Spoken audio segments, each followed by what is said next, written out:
Hey guys, welcome to Coursity. Today we'll be learning about important constitutional amendment 86 to 100. 86 constitutional amendment जो थी ये काफ़ी important थी because जो पार्ट हमारा आर्टिकल 21A में बाद में ऐड किया गया that was by the 86 amendment, उसमें बोला गया the state shall provide for free and compulsory education to all children जो 6 से 14 साल के बीच में आते हैं. ठीक है, तो कंपलसरी और फ्री एजुकेशन देना चाहिए, एक फंडामेंटल राइट बना दिया आर्टिकल 21A के अंडर.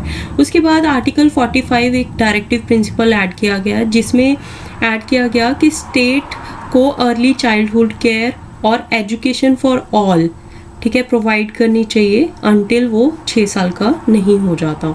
उसके बाद है हमारे पास, क्योंकि 6 साल तक तो ये है कि डायरेक्टिव प्रिंसिपल के अंडर अर्ली चाइल्डहुड केयर वगैरह देनी चाहिए. उसके बाद वो 6 to 14 ईयर जो है उसको एजुकेशन मिलना चाहिए, वो हमारा फंडामेंटल राइट हो गया.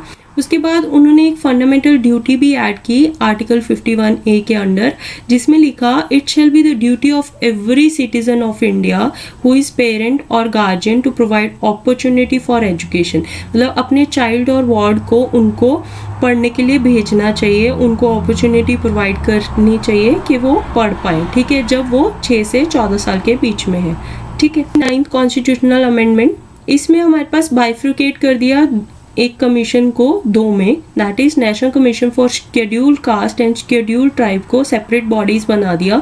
एक तो शेड्यूल्ड कास्ट के लिए डिफरेंट नेशनल कमीशन और शेड्यूल्ड ट्राइब के लिए डिफरेंट नेशनल कमीशन. तो ये बाइफर्केशन 89th अमेंडमेंट के अंडर 2003 में हुआ था. दोनों कमीशंस में एक चेयरपर्सन, एक वाइस चेयरपर्सन और 3 अदर मेंबर्स होते हैं.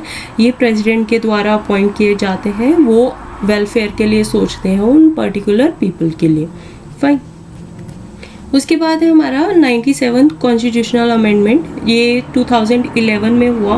ये इम्पॉर्टेंट है बिकॉज कोऑपरेटिव सोसाइटीज़ को फंडामेंटल राइट का जो फॉर्म था वो इसके थ्रू दिया गया था. दूसरी चीज़, डायरेक्टिव प्रिंसिपल में भी state policy on promotion of cooperative societies जो है वो ऐड किया गया और एक पार्ट भी ऐड किया गया कॉन्स्टिट्यूशन में. ठीक है, by the name of the cooperative societies. ठीक है, ये हुआ 97th अमेंडमेंट एक्ट से. उसके बाद है 100th अमेंडमेंट एक्ट 2015, ये रिसेंट में हुआ था. तो इसमें क्या हुआ कि बांग्लादेश के साथ हमारा टेरिटोरियल डिस्प्यूट बहुत पुराने समय से चल रहा था. ठीक है, कुछ एनक्लेव्स, बिकॉज वहाँ पे बहुत सारा आइलैंड एरिया है, बहुत सारा रिवर्स हैं, तो इसकी वजह से काफ़ी सारे डिस्प्यूटेड एरियाज थे.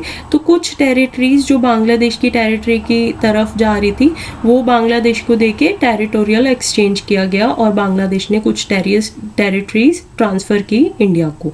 ठीक है, ये जो ट्रांसफ़र हुआ उसके अंडर कैसे हुआ कि 4 स्टेट असम, वेस्ट बंगाल, मेघालय और त्रिपुरा के बॉर्डर के कुछ ट्रीज आते थे. फर्स्ट शेड्यूल में चेंज करने के बाद वो जो एरियाज थे वो वेस्ट बांग्लादेश को दिए गए. That's all for this lecture. Stay tuned to Coursity, subscribe to Coursity. Bye.